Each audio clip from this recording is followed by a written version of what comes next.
I'm Hillary Hendershot, your host, and this is Profit Boss Radio, The Retirement Years, episode 151.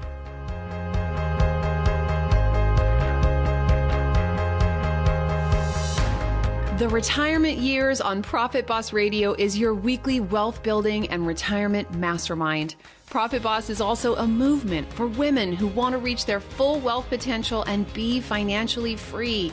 Let me be your guide as you defy the odds, take control of your money, grow your wealth, and retire well. Do you want the secrets of wealth and retirement to be yours? This is the place. I'm Hillary Hendershot. I'm a certified financial planner running a leading advisory firm for women and couples, and I'm sharing with you real stories from real life and real people who are making it happen. Forget Wall Street. You ready? Let's do this.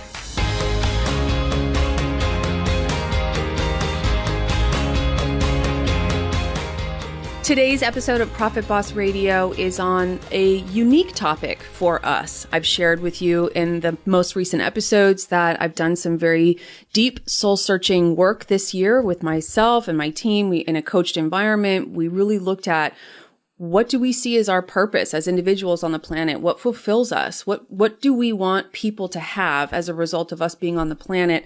And we articulated our mission, and that is that all people are thriving. And what I know is that in order for you to thrive, I can't only talk to you about your money. That health is a critical part of you having a life where you're capable and have dignity and choice and freedom. And that it's a topic, it's an area where we can tend to let things slide. Especially, the female clients I see in my practice. Some are living more sedentary lives. Some aren't really sure how to move their bodies. Nutrition seems confusing, and it's really important that you get milestone practices in your life, that you have consistent things that you do that keep you running on full steam. So I asked Courtney Townley of the Grace and Grit podcast to join me on Profit Boss Radio today, answer some questions. And at the beginning of the interview, wanted to get some very practical tips from her, but you're going to hear it happen. She right away sort of blew my mind and got almost philosophical about health and well-being. She has some very deep frameworks that she teaches. She wants you not to just think about, what's my body fat content or how many vegetables did I eat today. It's much deeper than that. And it's a very valuable interview. It actually stimulated some very deep thinking for me. So, I'll share with you that the health practices I have in my life, there's really 3 that kind of keep me running. First of all, I've finally accepted that if I don't work out in the morning, I'm probably not going to work out. Now, occasionally I'll go to a 5:00 class if I like the instructor and it works in my schedule. But for the most part, I work out almost every morning. And, I don't do that on travel days. I don't do it if my schedule precludes it, but I make it a point to move my body in an intense way. And whether that means doing burpees in my garage for 20 minutes or a 35-minute run, that's something I can do if I don't have a lot of time. But my core, what I try to do is get to the gym for an hour in the weight room. And that's something I'm comfortable with. You'll hear me talk a little bit more about that with Courtney during the interview. But, the point is for you, and Courtney will talk about this, to just get started doing something that works for you. For me, another practice is I pre-prep food on Sundays. I do a protein for the week, whether that's chicken or turkey or beef, and I'll keep that all throughout the week. Protein really keeps for almost a week in the fridge, so it can serve you for the week if you cook enough. And then vegetables, I usually cook on Sundays and Wednesdays because they don't last as long. So, and I don't limit myself to eating only that, but at least I have it as a base, and I always carry food, a couple snacks with me if I leave the house. So I'm usually carrying a food container. And the third practice that really works for me is to make it a game to get to 64 ounces of water consumed in a day. This is actually the hardest one for me. I don't like water. I'll be honest with you. I prefer Diet Coke, and I know that's anathema. I'm just being real with you. I haven't had a Diet Coke in several weeks, but it is my preference. It's my go-to. So drinking the water is something I have to enact willpower to do. So I hope this helps. Let me read you Courtney's bio. Courtney Townley has been helping women around the world take better care of themselves with more consistency and ease for the past 20 years. She's the host of the highly rated podcast Grace and Grit, where she helps women expand the definition of health far beyond the topics of diet and exercise. She's a level 2 certified nutrition coach through Precision Nutrition, which is heavily rooted in behavior change science, and she's a certified strength coach via the National Strength and Conditioning Association. Courtney is passionate about a multidimensional approach to wellness and deeply believes with the right dose of grace and grit, anything is possible. Courtney also calls herself a mover, a shaker, and a healthy people maker. I love it. And I want you to know, as the women listening to this podcast, and I know there are men listening also, but we need to make sure that health is something we put our attention on. I hope today's interview stimulates good thinking for you. And if you adopt a new practice around keeping your health intact and thriving as a result of it, I'd love to hear from you at media@hillaryhendershot.com. Enjoy today's interview with Courtney Townley.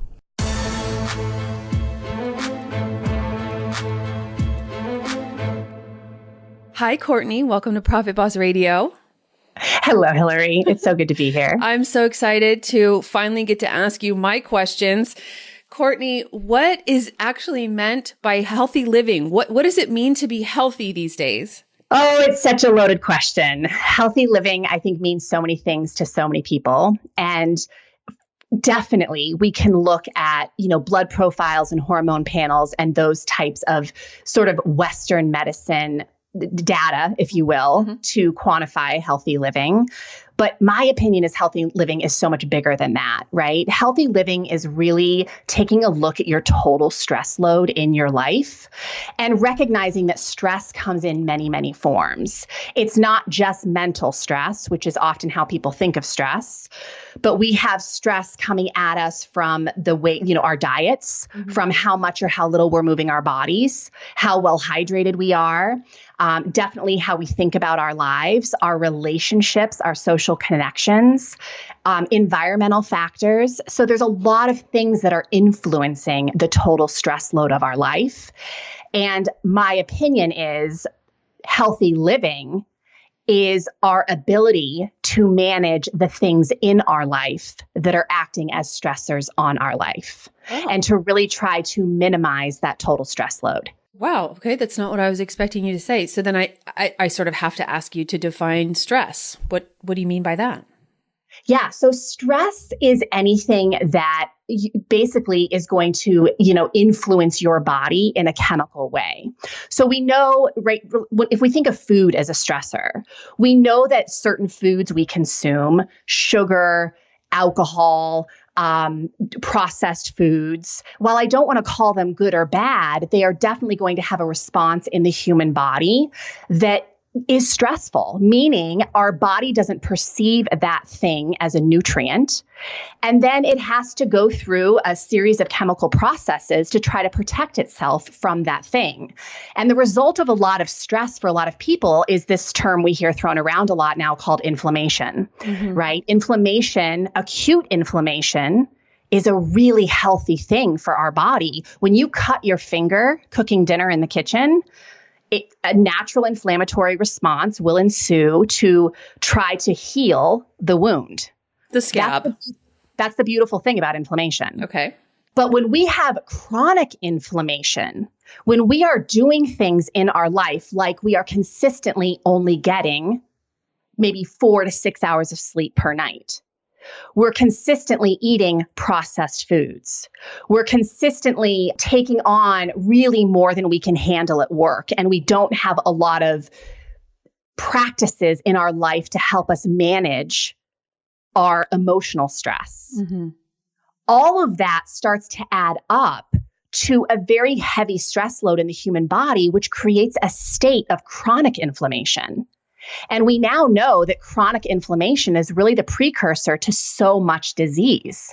And I say dis-ease because it starts as dis-ease in the human body, and then it can lead to a lot of other health problems. So everyone actually has stress. I thought stress was something to be avoided. It was largely emotional. It largely has to do with work and taking on too much, but you've defined it really differently. Stress can be a beautiful thing. So there is what we call eustress. So eustress is anything that we do that promotes growth in a healthy way. Your body is designed to not only tolerate stress, but actually grow from stress. So, for example, when you go to the gym and you lift weights, you are intentionally stressing the muscle tissue, which creates micro tears in the muscle, which then fortifies the muscle to come back stronger. Okay. Yep. So now that only happens in someone who is living in a body that can handle that type of stress. So we're using strength training to fortify muscle tissue. And the same could be said of, let's just say that you and your husband decide to take a dance class on a Friday night. Now, some people might look at that as kind of a stressful thing because you're learning a new skill. Up-leveling your business to a new place is going to demand a certain level of stress. But on the other side of that stress, we come out with a new skill set, more resilience, and a stronger business, right? Right. So eustress is stress that actually helps us to grow. It promotes life. It makes us more robust humans. Okay. But is that U like Y-O-U or the letter U? It's EU. EU. Oh. Yeah. EUSTRESS. Eustress. Whoa. Okay. There you go. And then we have what is known as distress, right? Distress is when we're doing things that are definitely depleting our biology. So not getting enough sleep, not eating a nutrient-dense diet, not taking time to move the body. But here's the thing I really want you to hear, because we don't often think about this. Eustress, the things we look at as good stress, like weight training, can actually turn into distress if we have too much total stress in our life. So I'm going to give you an example of this so it's really clear. Mm-hmm. Let's just say that you decide to take a new job. And that new job is now in California. You've been living in Boston. So there's a big move in your future. You make the move, you start the new job. You're not getting much sleep because you're, mentally stressed out by all this change.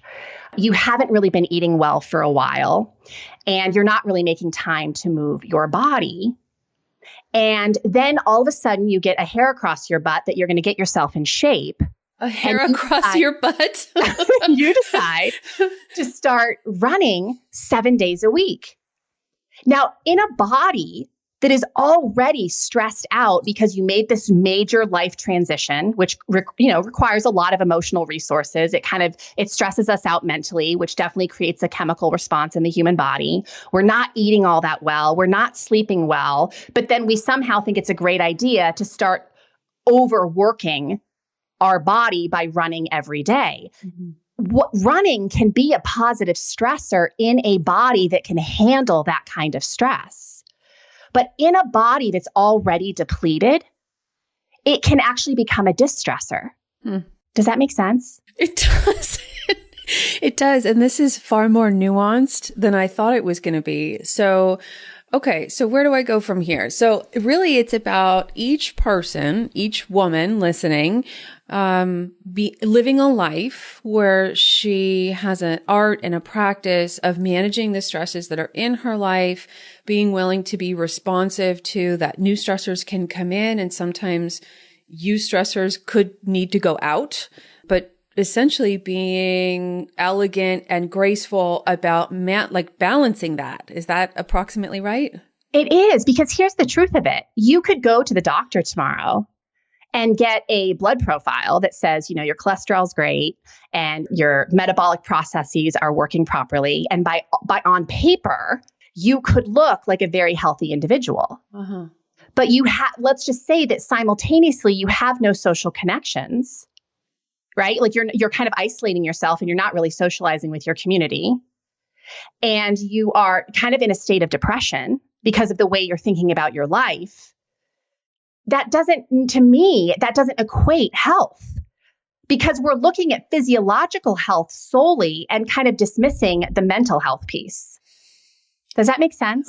So your definition of health incorporates some of the other aspects of life, some of the fundamental concerns of human beings that aren't necessarily taken into consideration by a binary or digital test, blood work or whatever. Right. Okay. This is really good stuff. This is deep. And I can see why it's so hard for you to have a list of do this, don't do that, right? Because well, it is. It's really, and it is a difficult conversation because people come in to work with me and they really just want a list of the boxes. How to lose weight. check. Yeah.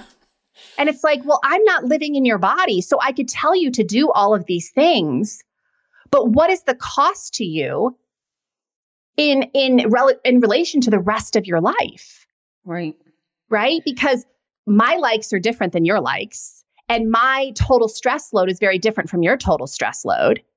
And I can't just look at somebody's blood profiles and define them as healthy or not. And here is a really great example of that is for many years I started my career as a trainer, as a personal trainer. And it was very customary for me to use body fat testing as a way to measure somebody's health, right? Because we know that we generally want a woman's body fat under 30%.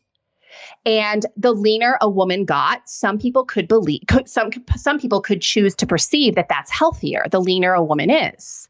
But what if the only reason a woman is pursuing leanness is because she doesn't like who she is, or she only thinks she's lovable if she's a certain body fat percentage? And what if the measures that she's using to create that level of leanness are costing her health in other areas of her life? So her relationships are starting to fall apart. And she's not giving attention to other things in her life that are just as meaningful and just as important to her overall health. And it's all interconnected. It's all interconnected. So we can't just have this conversation about, okay, if you eat this way, this much protein, this many cups of vegetables, this much carbohydrate per day, and you exercise this many minutes per day in this exact way, you're going to be healthy. Okay, but I am going to ask you some of those macronutrient questions later. That's okay. Thank you. Yes, because here's the thing. The chemical component is important. Like we want to focus on balancing our chemistry. That's what metabolic health is. So we hear a lot of people refer to the metabolism. Metabolism is basically how efficient your cells are at doing their job. I thought if you had a high metabolism, you burned more calories. Yeah, but think about it. If you have a high metabolism, that means your cells are very efficient at doing their job, which means they burn energy at a higher rate and at a higher capacity than cells that are very sluggish. Okay. So yes, a high metabolism means that you utilize energy better. But it's not the only thing a high metabolism means. A high metabolism means that your body, because your cells, each of your cells have a lot of jobs to do. They detoxify, they transport, they build tissues, they produce energy, they utilize energy. Your cells do a lot more than just energy in, energy out. But that's what we've chosen to focus metabolism on. It's just all metabolism means is you're good at producing and utilizing energy. But metabolism is actually much more than that. I mean, and I'm hoping that by the time your and my children are adults, that they're really, I'm hoping that they don't experience that they were raised in a skinny women have to be skinny culture, yes. Right? But yes. I mean, it fits that someone in my age group, I would relate to metabolism like it's a measure of how fast can you get skinny. Right? Oh, Hillary, we have some work to do. Yeah. Can you actually measure metabolism? Metabolic function?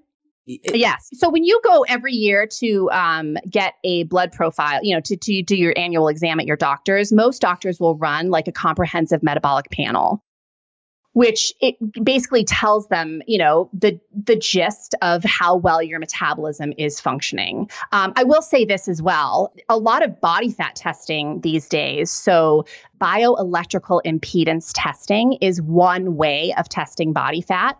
Mm-hmm. And when you do that type of testing, you can actually get a measurement of how many calories your body burns at rest. So if we're looking for that kind of metabolic information, there are ways to get that. And it's really important to know how many calories you're burning at rest, because I will tell you in my history of my job, a lot of women will come into working with me telling themselves the stories that they're eating too much. And when we actually look at the total calories they're consuming for the day, a lot of women are actually under eating just what their body needs at a state of rest, which I know sounds crazy because you're thinking, well, if that's true, how could they possibly be gaining weight? Right? Yeah, I'm thinking that. Yes. Yes. And that happens because when we don't feed our body enough nutrient dense food, your thyroid, which is kind of like the barometer of your metabolism, it tells your cells how quickly they can work or if they need to slow down to conserve energy.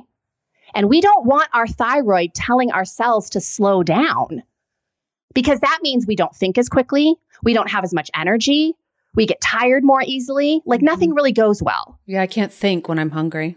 Yeah. So if we're not feeding our bodies regularly, one of the effects of that is that our thyroid will turn down a little bit, and sometimes for people a lot. And then what happens is our cells are not so good at utilizing energy. We get really good at storing fat because your body isn't really sure what's going on. It knows that there's not enough energy coming in, but it's not sure why. So the message your body gets is, hey, let's slow down metabolic function and let's conserve a little bit of this fat. Let's store it for future use. And that's not the message we want our bodies having, especially if we want to lose weight or if we want to, live in a leaner body. And so a lot of women have a really hard time wrapping their head around the concept that actually, if we feed our bodies nutritiously dense food more consistently, you will likely shed weight. But I can't tell you how many women I've worked with over the years where we encourage them to start eating more and they start shedding weight. Really? Yeah. But it's not just any food, right? I mean, it's definitely quality control in terms of what they're eating. I have heard that after a certain age, maybe it's 40 or maybe it's menopause, that the average woman gains a pound a year naturally. Like there's some process, the body just begins to store more weight over age. Is that true? Likely, yes. And here's the reason I think that is probably true is because we are also at risk for losing muscle mass actually a little bit every decade after the age of 30. And guess what tissue in your body is the most metabolically active? Muscle. So when you lose muscle tissue, it makes sense why it would be easier for you to gain fat because you're not utilizing energy at such a high rate. So this is why it's so important to feed muscle tissue and to strength train. Yeah. I do a lot of strength training and I've told you that before. I have to be honest. I'm not sure how many women that work with me do. Women in their 40s, 50s, 60s are a primary age group I work with. And so is there I'm in the gym and I'm on the weight floor with the dudes and I'm often one of one or two women in the gym. I'm sure you are too, but this took years for me to build up the muscle where I don't care, right? That's just my workout to me. But I think it's a lot to ask a woman in her 50s or 60s to start doing something like that. What are some other ways they can start doing resistance? Are there certain class types or what do you recommend? Yeah, that's a great question. And I think what you're speaking to directly is that it took you years to build the confidence to be in there and not care. Yeah. Right. And I hear this all the time. Did I misuse the word muscle? No. Did I say to build the muscle? Yeah. No, but I hear this a lot from women, just that they understand the importance of strength training, but that is what you just named, the number one barrier from them building a practice around it is they're not confident being in a weight room. They don't feel good in there. It makes them feel a little self-conscious, whatever it may be. And they also just don't really know necessarily what to do. Right. So the best starting place is, first of all, you don't need to go to a gym at all. You can do strength training in your home. And if you haven't been strength training at all, the absolute best place for people to start is with just moving their own body weight. I always tell my clients, you have no business lifting weight until you can haul your own self across the floor in a very functional way. Mm-hmm. Right. And so if we don't have that baseline strength, there is absolutely no reason to start loading it with weight. So just doing like push-ups against the counter, doing squats against the wall, doing things, walking lunges across your living room. It may not seem like much, but if you come from nothing and start doing just a little bit a few times a week, it's amazing the effects of that and how quickly you get effects from that.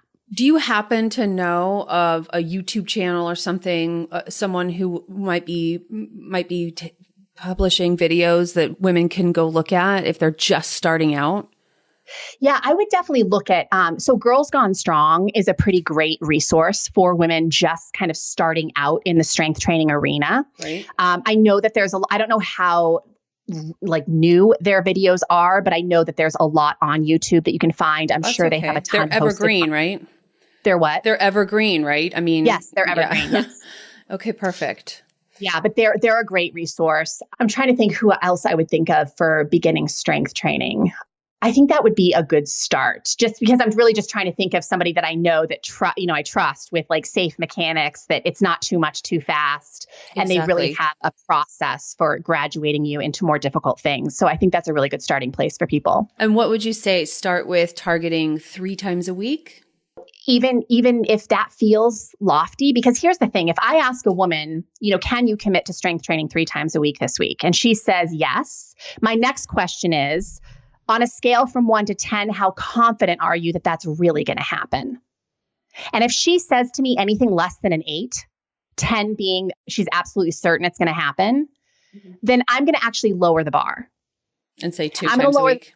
I'm going to lower the bar to 2 times a week. Maybe for some people, I'm going to lower it to once. And here's why. The biggest thing to getting started and staying motivated is that we're successful. Mm-hmm. And we have such an awesome habit, especially as successful women, to set the bar a little too high or a lot too high. And then we wonder why we never get traction, especially with our health, because we're constantly feeling like a failure. And so one of the simple solutions to that is let's lower the bar.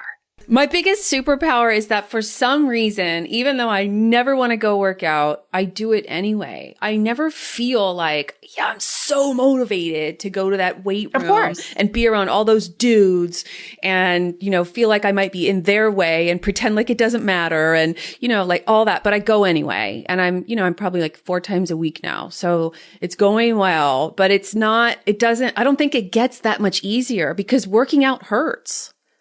Yeah. Well, I always tell my clients, I say, come on, let's face it, like 50% of the time, at least, you're not going to feel like going. Right. But you have been practicing long enough that you can feel like not going and go anyway, because there's so much benefit on the other side. And you just know that that's part of the practice. I mostly know that I'm going to feel like a jerk if I don't go. Okay, well, there's that too. Yeah. But for people who are just starting, they aren't convinced, like they really don't feel like going, and the resistance is really intense. And that's why I just say, like, if it feels like an impossible ask to go 3 times next week and you're just getting started, start with once. And we can always graduate to 2, 3, 4 times a week. But let's start with something that at the end of the week, you can say, I was definitely successful with what I committed to. Mm-hmm. Okay. I love it. So and then just a quick comment on walking and hiking as really like the core or only form of movement or exercise for women as they age. What do you say? I say it's not enough. It's awesome. Yeah. And I definitely would encourage as much of that as you can insert into your life. And at the same time, walking and hiking is definitely not enough, especially for your upper body, to retain that muscle strength and bone density. And women especially, as we age, we tend not to use our upper body as much. And so I would say for that reason, especially, it's just not enough to keep the muscle strong, which then by way keeps the bone strong, because muscle pulls on bone, right? So the more we use our muscle mass against resistance, the more it pulls on bone, and that's what helps to fortify the bone tissue. Okay. And that helps with things like osteoporosis and 100%. breaking hips and things like that. Yeah. And there's a very startling statistics I always share. By the way, Stacy Sims is an amazing exercise physiologist and nutrition scientist that I think every woman over the age of 35 should know. So Stacy Sims, she wrote a book called Roar. I've had her on the podcast. I follow her religiously. She's just got a lot of great information for, aging well, with specifically around women, because most of the research around aging has been done with men. And she's kind of fighting that head on and really advocating for the aging woman. But one of the things that she shares in her book, which I think is so important for women to know, is that the current stats are that 50% of women over the age of 50 will break a bone because of osteoporosis. Oh my. That is startling. Right. And that's what I think why weight training is so important. And so now that we're on this topic, well, hold on a second. So how do you spell Stacy Sims? How do you spell Sims? STACY and then SIMS. SIMS, and the book is Roar. And we will link to that in the show notes for this episode. So you can just go over there and click on it. And then what do you think about dairy consumption? My mother foisted milk on me my entire life. Well, as long as I was in her house. And then now I read about hormones in milk and what is the real deal with milk? Yeah. Well, I think if we could go back before we created all these amazing processes like pasteurization, so milk could be shelved and be on the shelf for a long period of time. If milk was what it truly used to be, I think it would be healthier for us to consume. Old milk. Old milk. That sounds lovely, doesn't it? Old milk. Let's bring back old milk. Because the heating process of pasteurization really kind of breaks down milk, and in a way that our body doesn't necessarily process it in the way that it would have if it hadn't gone through that process. Is that so right? It affects the enzymes. There's just a lot to it. And I also think that we've been sold this myth, largely by the Dairy Council, that calcium is most found in dairy products, which is not true. It's in broccoli. Calcium is in leafy greens. Absolutely. Yeah. And so I think that if you are eating a diet rich in vegetables and you are eating a whole foods, real foods based diet, you are going to get adequate calcium into your diet. Okay. Good to know. But I do think it's an important conversation. And I do work with a lot of women who were raised in that era where it's like the only place we get calcium is from drinking milk. And that's just not true. Yeah, I really think that thought was foisted on me and I have rebelled against it, although I do love cheese. So I feel like a little bit of a rebel against the rebel, but anyway, good to know. So then segueing from that conversation, because a lot of women take calcium supplements, what are we to believe about supplements? Because I read it's just a way to have really expensive pee. I love that. Yeah. And I would concur with that. It's, I look at it this way, that science has discovered so many things. And yet at the same time, it's barely scraping the surface on what we know about the human body, about food, about how food interacts with the human body. And when you isolate a vitamin or a phytonutrient from a food source, we don't fully understand how that is processed in the human body that is different from if you were consuming the whole food and had the synergy of all the other macro and micronutrients that are in the whole food source. Got it. So just taking like B12 on its own, right? Or just taking a vitamin C supplement on its own, or vitamin A or vitamin E or any of them. There are a lot of people who believe, I am one of them, that we are missing, like a whole foods-based diet is the best way to get your nutrition in, period. Do I think there's a place for supplementation? Absolutely. If you are someone who is suffering from a health crisis, if you are someone who is really struggling to take responsibility for the areas of your life that would actually help to improve, like your nutrition, supplements would probably be beneficial to you. But do I think it's a reason to not pursue a better diet? Absolutely not. And do I think if you're eating a whole foods based diet that you need heavy supplementation? I don't. So you don't take a nutривitamin? I don't take a multivitamin. I will tell you that I do take magnesium because I have read so much research on magnesium and the fact that magnesium is not in our soil to the depth that it once was. It is not in our food sources in the way that it once was. And the more active you are as a person, the more likely it is that you're magnesium deficient. And so I am a highly active individual. I do take magnesium.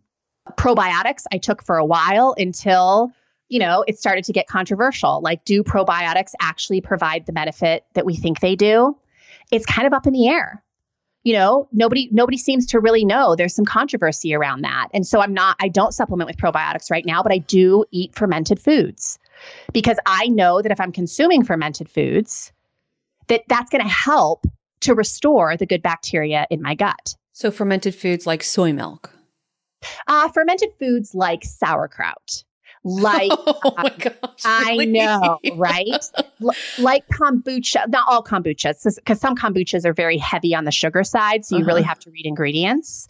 Like kimchi, which is basically kind of like an Asian version of now you're talking my sauerkraut. language. I love that stuff. And soy, yes. So soy is fermented. The soy foods are fermented foods.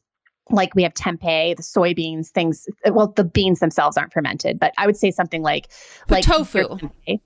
But the challenge with soy products, and this is also a controversial topic, is that we run the risk of phytoestrogens, right? Which are basically compounds of soy that kind of mimic estrogen in the human body. At least that's been the belief to this point. And now some camps are saying, that's not as much of a concern as we think it should be. So I don't consume a lot of soy foods.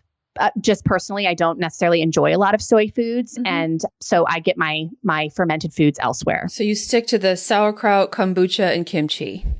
Yeah. All right. I will have, I don't actually take a multivitamin. And I was just going to say, I'll replace my multivitamin with the kombucha. Kombucha is so gross. I hate the taste of it. Yeah. Well, and here's the other thing that I do supplement. I live in Northwest Montana. So I am, I see like 6 months of winter. I don't see the sun for a long time. And I have had my vitamin D levels tested, and I do supplement with vitamin D3 because I know I'm very deficient. And I also know that just because of where I live, I run that risk.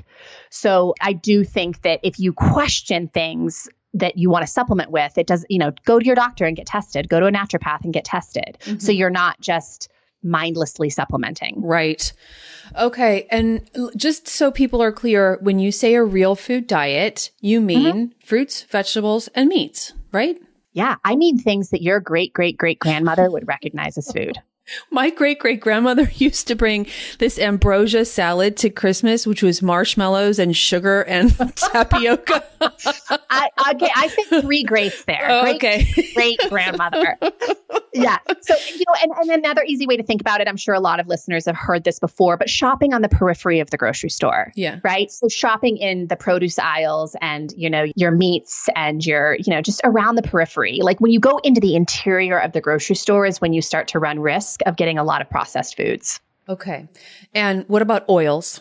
Yeah. Oils are, I definitely promote, your olive oils and your avocado oils and, the hemp oils, things like that. You have to be a little bit careful about your vegetable oils because they can go rancid, and they definitely are not, they can be very pro-inflammatory. And that includes palm oil, right? Palm oil for sure. Yeah. Okay, good. And so do you actually track or measure the proportion of macronutrients that you eat? Oh, I love this question. I do, really, because I will tell you, for years, I actually worked very effectively with clients specifically around fat loss by counting calories and really paying close attention to macronutrients. And I will tell you, these days, I don't do that as often because not everybody needs that level of discipline.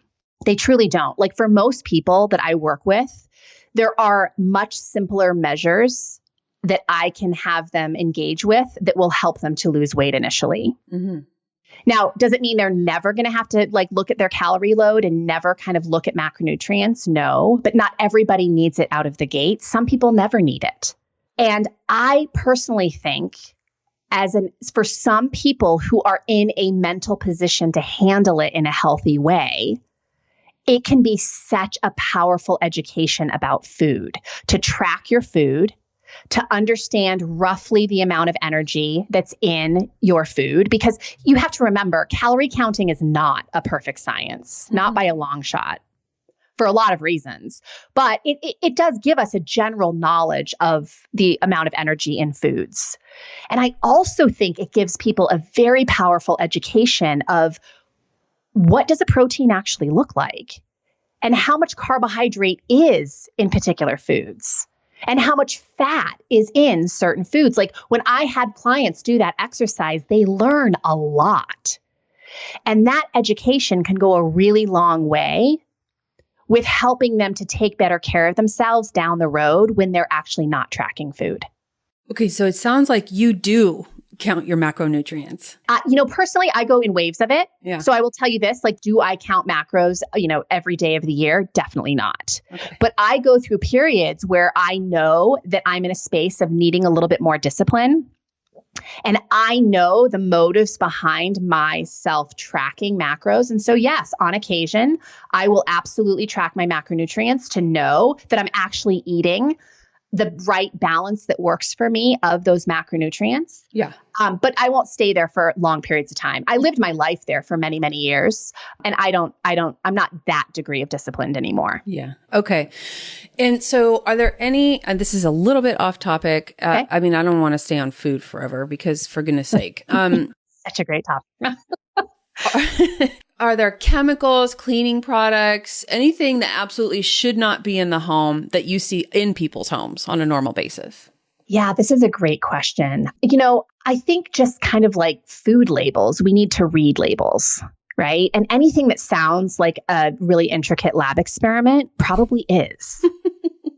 And so if you have like a cleaning product where you have no idea what anything is in that product, it probably is not necessarily, it's probably not healthy for you, right? Because you're going to somehow consume that in terms of you're going to breathe it in, you're going to be exposed to it through your skin. So I definitely think that reading labels in general is a wonderful practice. And I think that, cleaning with a lot of natural products can go a really long way. I noticed my housekeeper uses a lot of dish soap. She uses it on the floor. She uses it to clean stains. She uses it she's like, dish soap is the best. Yeah. Yeah. Not the Windex she doesn't use dish soap on my glass. Okay. But I do notice she uses just simpler regimen than what I'm used to, what I've seen in the past. Well, here's something I'd offer you, because I encourage my clients to think this way about food. And I would say the same thing about cleaning products. Instead of thinking of things as good and bad, I like to kind of encourage people to think about it as good, better, and best. Okay. Right? Like having a clean house is really nice. But it might be a little bit even more enjoyable and pleasurable and healthy for you to use products that you trust are better for your health. And then do you want to go out of your way and make all your own homemade cleaning products, which would be like the best scenario? That's up to you. Yeah, some people are going to want to take it to that extreme. Do I do that? No, I don't. But I do read labels and I do try to use cleaning products that I know are safer for my household. How do you know, though? Do you buy the brands like the Honest brand or, I do, like 7th generation, Mrs. Meyer's. I gravitate towards brands that I trust more than others. Like, am I going to buy like a Clorox bleach, product? No. Right. I don't even know, like even dishwashing soap, not dishwashing soap, laundry soap. Wow. Sorry. That took me a lot to get out. But laundry soap, I will definitely try to, gravitate towards products that I just know, again, reading the label, it just doesn't have like a litany of things that I've never heard of before. So I can't even tell you ours is eco something right now. I can't tell you the full name of our laundry detergent right now.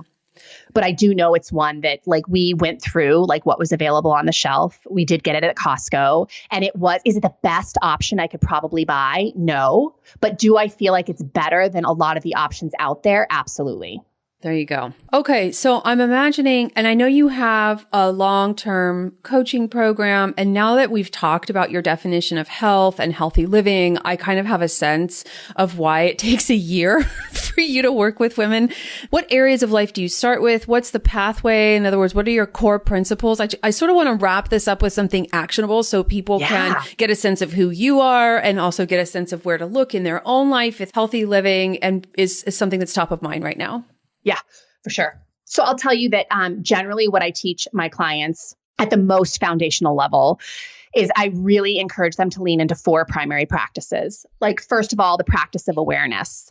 A lot of people think they know what they're doing. Like they say, I know I don't eat well. Okay, well, what does that look like exactly? It's like somebody saying, I know I'm not doing well with my money. Mm-hmm. Okay, well, what does that mean? Like, give me specifics. Right. How much money is in your bank account, right? I want to know exactly what you are eating, how much you are sleeping. Let's like make an inventory of the cleaning products you are using. Whatever you recognize as gaps in your sort of life and they're leading you away from healthy living, I want to get data, very clear data about what that actually is. Okay. Because once we have the data, it's really easy to start moving the needle towards progress. Got it. But I can't just go based off of like sort of a half-baked story. Okay. So awareness. So we start with awareness and then we move into the practice of organization. Because once you've identified where your gaps are and you've spent some time identifying how to fill those gaps, which of course is where I come in and I help a lot of my clients to fill the gaps, we have to organize you in such a way that you will be able to respond with better choices tomorrow rather than just react to your world around you, which is how most people live their life. We react to food, right? We react to our emotions all the time rather than pre-deciding what we want to actually do. Okay. So we organize. That's like pre-prepping food. It's prepping food. It's planning what you're going to do to move your body tomorrow. What time are you getting up? What time are you going to bed? What practices are you using to refocus yourself or do a little thought or emotional management if you need to, which I would argue most people need to do, because that's part of why we're so reactive. We're eating our emotions rather than feeling our emotions. So all of this is kind of what I teach my clients to organize themselves around. And of course, I help them to develop those practices. And then once you have a plan, I always tell my clients, we always make a plan 24 hours in advance because you are doing better thinking. You are thinking about your goals and who you are becoming 24 hours in advance. But the day of, you're just reacting to life.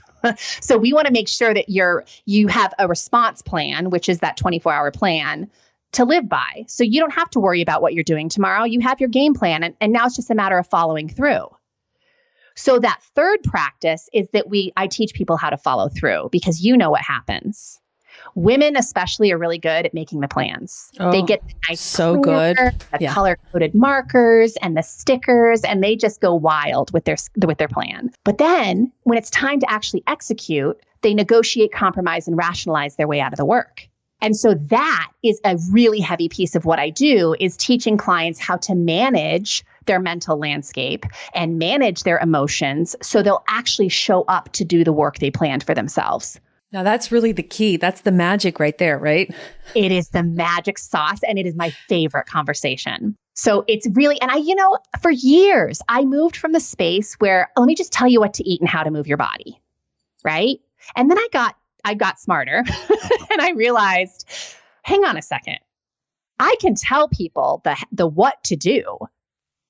But if they don't know how to manage their mind and manage their emotions, there's no way they're going to show up to do that on a regular basis. And I'm talking about the long game, not just the short game. Yeah, it's going to work for some people and not for others. Yeah, it's so true. And so the follow through is hugely rooted in mindset work. And then finally, the last practice that I really teach is the practice of realignment, because here's the truth. Life is going to throw you a lot of curveballs. A lot of things that you never could have seen coming. things that were unpredictable, or things that were kind of predictable that you just didn't handle as gracefully as you thought you would. Yeah. And when that happens, what separates healthy individuals from people who, can really slide downhill really quickly with their health in terms of like just letting all their self-care go is people who tend to be healthier pivot themselves quickly. So it doesn't mean they don't get misaligned. It just means they get misaligned and they have a game plan for getting realigned very quickly versus staying misaligned for years or decades. And so the practice of realignment is, how do we bring ourselves back? Well, number one, you have to recognize that you're even misaligned in the first place. And a lot of people don't even recognize that they're misaligned. Can you give me quickly an example of a realignment? Like an action of realignment? Uh-huh.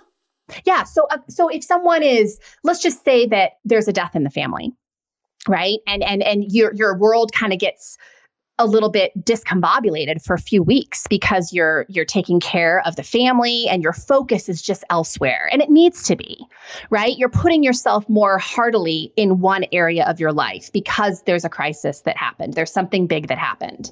And then it starts to calm down. And you could use that thing as a reason to not refocus on your self-care.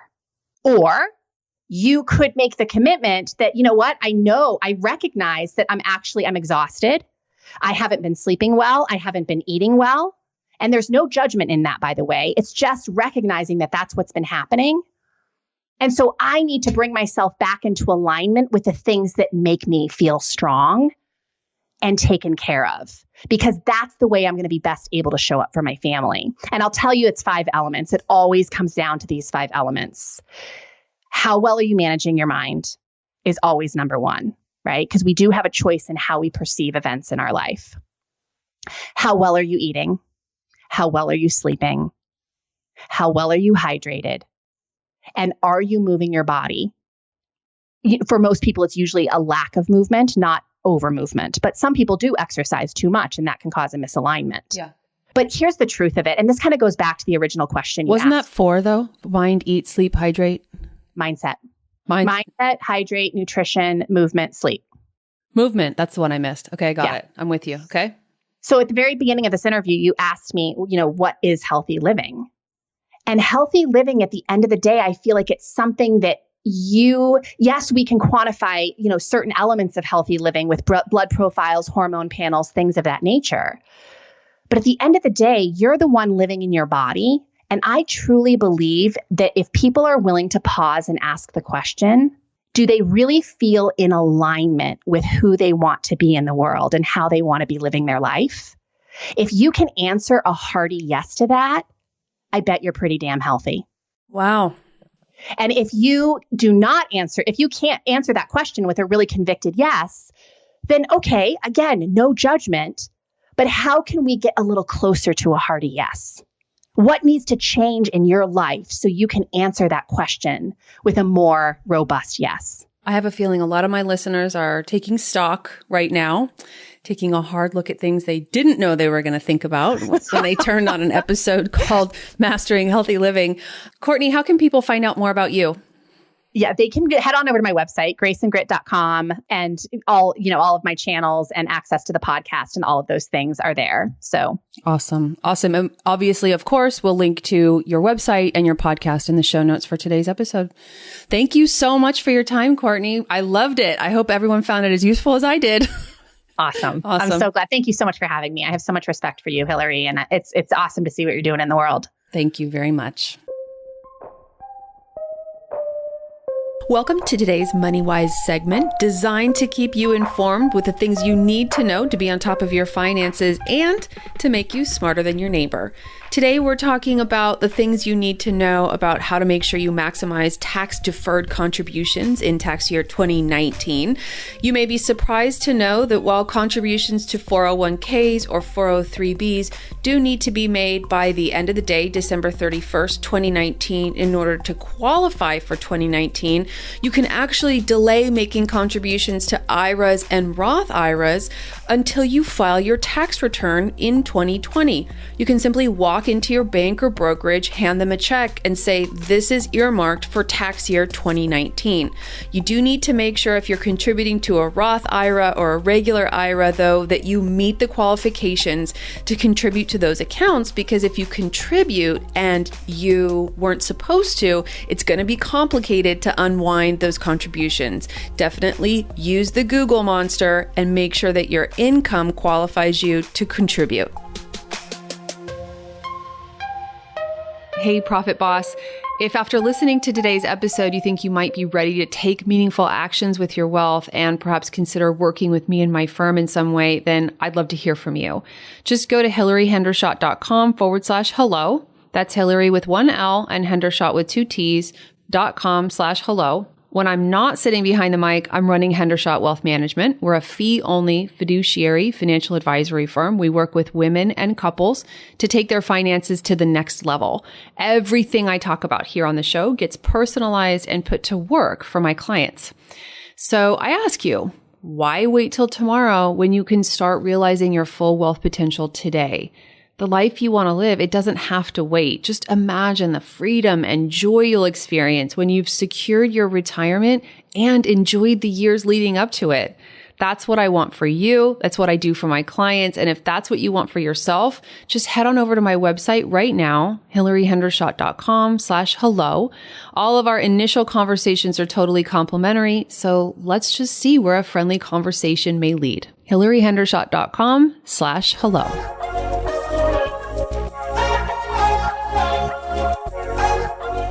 As we wrap things up here for today, I need to review with you the things I have to disclose as a fiduciary financial advisor offering wealth management services through my firm, Hendershot Wealth Management, LLC. You should know that the opinions I express on Profit Boss Radio are my own, and they can change. The content I provide in the show is for general education. It's not intended as specific investment advice, nor do I recommend any specific financial products. Unlike how I roll at home with my husband, I can't guarantee that my statements, opinions, or forecasts are always 100% right. Of course, I wish I could peek into that proverbial crystal ball, but so far, I haven't found it. Past performance is not indicative of future results.